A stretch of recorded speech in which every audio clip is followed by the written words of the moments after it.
A Argentina, com sua economia marcada por altos e baixos dramáticos, tornou-se um exemplo fascinante de como decisões políticas e econômicas podem moldar o destino de uma nação. Para nós que buscamos entender como esses cenários podem gerar oportunidades de investimento, conhecer essa história é essencial. Hoje, vou mergulhar nos detalhes do que aconteceu no país ao longo das últimas décadas e mostrar como, mesmo em meio ao caos, podem surgir grandes chances de ganhos. Tudo começa com a crise de 2001, um evento que deixou marcas profundas. Naquele ano, a Argentina declarou moratória de sua dívida externa, algo que abalou a confiança internacional no país. O sistema financeiro entrou em colapso, milhões de argentinos viram suas economias evaporarem e protestos massivos tomaram as ruas. Foi uma das maiores crises da história recente da América Latina.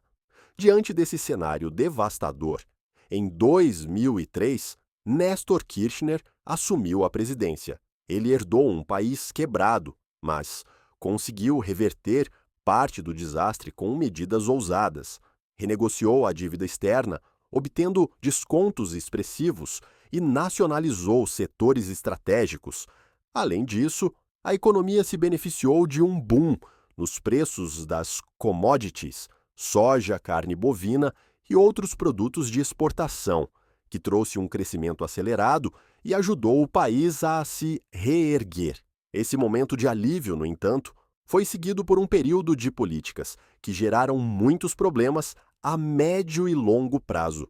Em 2007, Cristina Kirchner, esposa de Néstor, assumiu o poder e intensificou o modelo de intervenção estatal.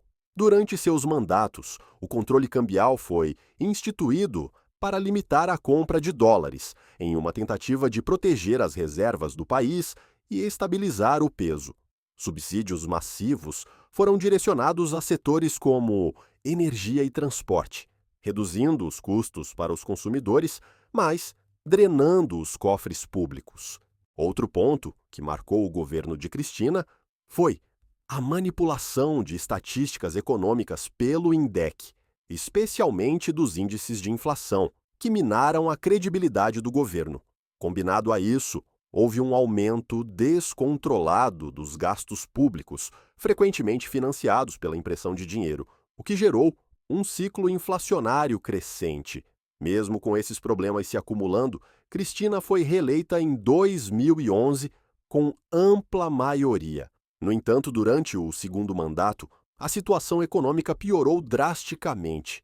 A inflação oficial era mascarada, mas a percebida pela população ultrapassava os 25% ao ano.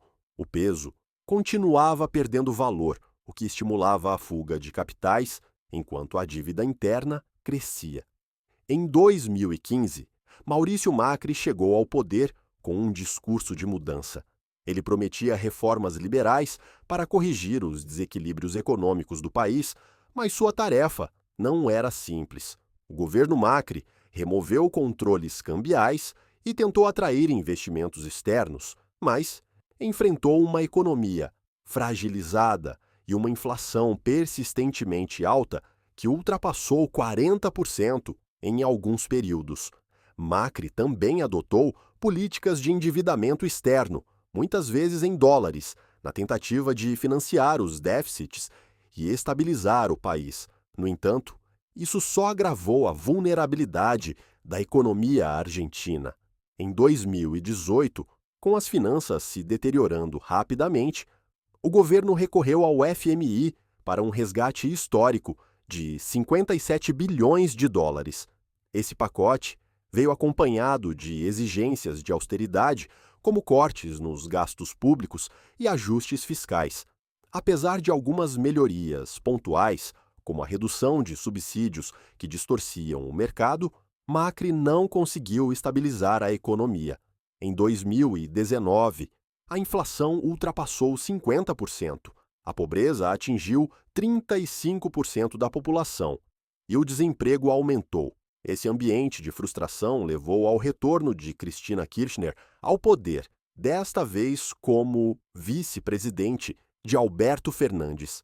Com Fernandes e Cristina de volta ao comando, as políticas econômicas voltaram a adotar uma abordagem intervencionista. O controle cambial se tornou ainda mais rígido e o dólar blue, o mercado paralelo de câmbio, disparou. Para financiar o déficit fiscal, o governo intensificou a impressão de dinheiro, agravando a inflação. Subsídios continuaram sendo utilizados como forma de controlar os preços de bens essenciais, como energia e combustíveis, mas isso apenas aprofundou os problemas fiscais. O resultado foi um cenário devastador.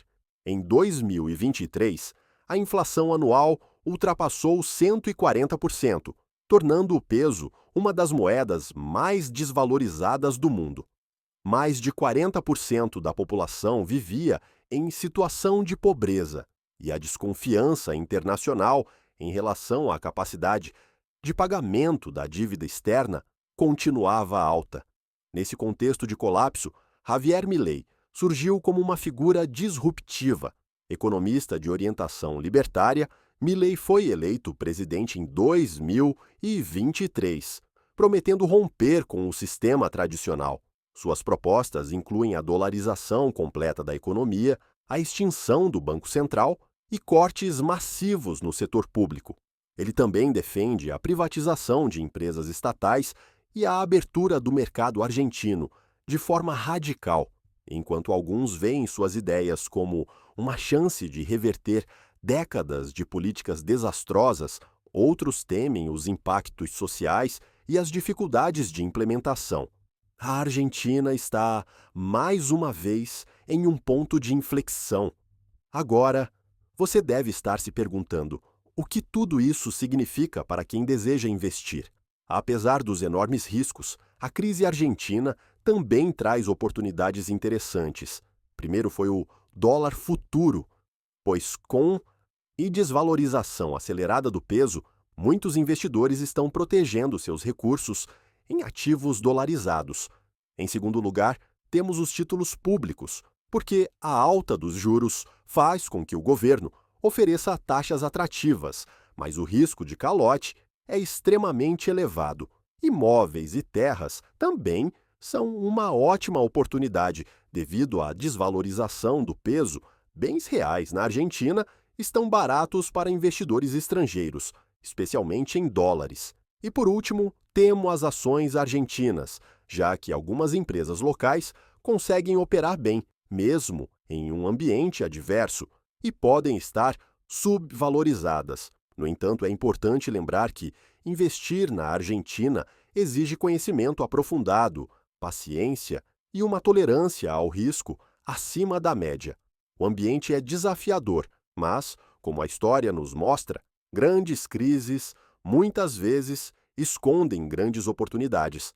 Se você quer saber mais sobre como transformar essas situações em ganhos, já deixe seu like, se inscreva no canal e ative o sininho para acompanhar os próximos vídeos. Juntos, vamos desvendar as melhores oportunidades para o seu futuro financeiro. Te desejo ótimos investimentos e até a próxima!